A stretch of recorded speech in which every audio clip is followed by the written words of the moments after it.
There was once a boy playing on the beach. He dug a small hole in the sand and then proceeded to look for a shell. When he found a shell that he liked, the boy went to the ocean, scooped up a little water, and poured the water into the hole he had dug. He did it again and again. As he made trip after trip back and forth from the ocean, a man who was walking along the shoreline came up to the boy and asked him, "What are you doing?" The boy stopped, looked up at the man, and said, "I'm trying to put the entire ocean into this hole." The man chuckled and said, "Well, son, that's impossible. There's no way you're ever going to be able to fit the entire ocean into that tiny hole." The boy smiled and said to him, "Well, sir, you will never be able to fully understand the Trinity in this life." And with that, the boy, who was actually an angel, vanished. The man was St. Augustine. Whether or not this story is true, it nevertheless highlights the fact that there are some aspects of our faith that we will never be able to completely grasp or understand. Now, call me sentimental, but that was the story. Those were the words I used to begin my very first homily at our three parishes. It was the weekend of June 15th through 16th of 2019, during which we had Trinity Sunday, hence the story, Father's Day, and my first round of Masses. At that time, none of us knew what the Lord had in store for the next 7 years. All of the ups and downs, highs and lows, mountains and valleys of a rookie, young, naive priest being assigned to three parishes and a school. And what I said during that first homily rings true to this day. There are some aspects of our faith that we'll never be able to completely grasp or understand. It was hard to completely grasp or understand at the beginning of these 7 years what the Lord had planned for our parishes and school. And at the end of these 7 years, it's hard to completely grasp or understand just how much the Lord has blessed us during this time. Even more so, it's hard to put all of these blessings into words. But as I've said before, when we don't have the words to use during times like these, the one who does have the words is the Lord himself, especially through the sacred scriptures. So let me turn to the readings for today to try to grasp and understand how much the Lord has blessed us during these 7 years. In our first reading for today from 2 Kings chapter 4, we have this wonderful story about the interaction between the prophet Elisha and a woman of influence. The woman does all that she can to prepare for Elisha's coming, arranging a little room on the roof and furnishing it for him with a bed, a table, chair, and lamp. And in turn, Elisha blesses the woman for her kindness, promising her this time next year, you will be fondling a baby son. I can't help but think of how this is an image of what we've experienced in my time here. You all have been so gracious to me, doing so much to care for me as your pastor. In fact, for example, it's no secret that you've kept me very well fed during these 7 years. Why do you think I had to start exercising when I got here? And I hope I've returned the favor to you as Elisha did. As you have cared for me, I hope that you have felt my care, love, and support for all of you during this time. The blessings go both ways. In our responsorial psalm, Psalm 89, we repeated the verse, "Forever I will sing the goodness of the Lord." How appropriate for a day like this. I will forever sing the goodness of the Lord for the blessing of our 3 parishes and school. As I've mentioned before, one of the older and wiser priests in our diocese told me that one of the hardest moves for a priest to make is leaving the first parish or 3 parishes where he was pastor. That is so true.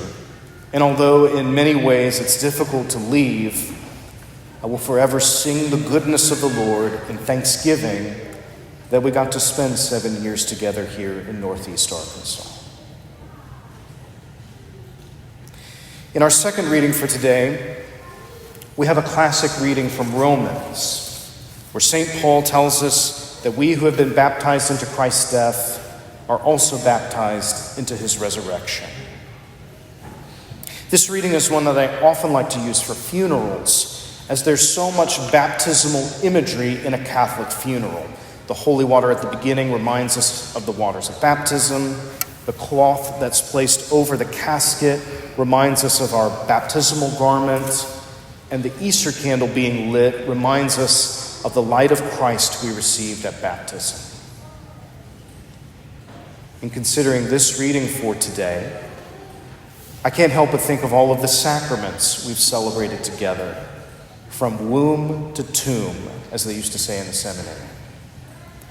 All of the baptisms, first confessions, first communions, confirmations, marriages, anointings, funerals, school masses, PRE masses, weekday masses, weekend masses, Christmas and Easter masses, and all the masses in between. They've all been such a source of great blessing and consolation. It has been such a joy to accompany you in the sacramental life of the Church. Finally, we have our gospel for today from Matthew chapter 10. Jesus tells his apostles many things in this gospel, things that are required if we are going to follow after him. What is required to follow after Jesus includes loving God above all things, taking up our cross, giving up our life for Christ, receiving others as if they were Christ himself, and being of loving service to others. These commands summarize the Christian life. And they are the truths that a priest is called to preach in his homilies week after week, reminding us to love God and neighbor, to take up our cross, and to follow Christ faithfully. Many of you have been gracious in offering encouragement about my homilies, and even some occasional constructive criticism. I know they haven't all been home runs or grand slams, but I do hope that each one has helped you just think a little bit more deeply about the gospel and live it more faithfully. Caring for one another as pastor and parish, forever singing the goodness of the Lord, celebrating the sacraments together, and encouraging the importance of living the Catholic Christian life. These are the 4 themes that come up for the readings for today, and I think they are providentially the 4 themes that describe the past 7 years.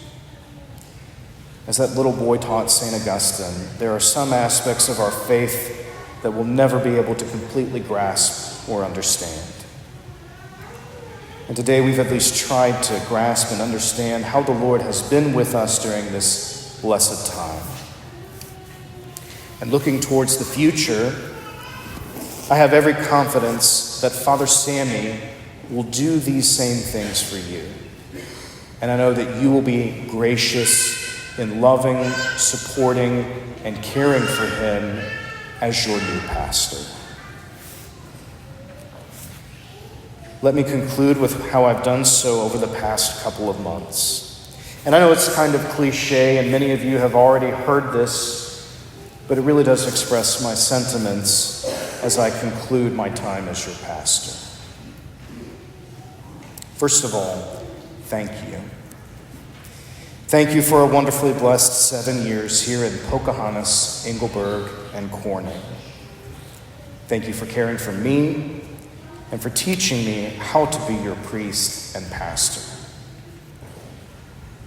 Second, I'm sorry. I know I'm not perfect, and I know I haven't always been the best pastor or spiritual father. Without going into too much detail here, I know there are things that I could have done better, and I could have been better for you. So for that, I am sorry and humbly ask for your mercy and forgiveness. Third, I love you. Perhaps it's no secret that my primary love language is quality time. And it has been such a joy to spend time with all of you, wasting time getting to know you and your families. It has been an honor and a real sacred privilege to enter into your stories, encountering your joys and struggles, the graces and crosses in this life. Thank you for loving me in the ways that you have, and I hope that you know that I have a deep love for our 3 parishes and school.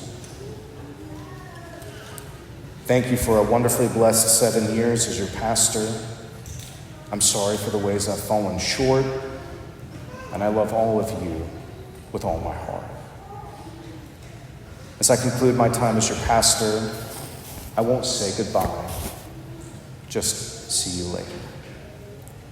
St. Paul the Apostle, St. John the Baptist, and St. Joseph the Worker, pray for us.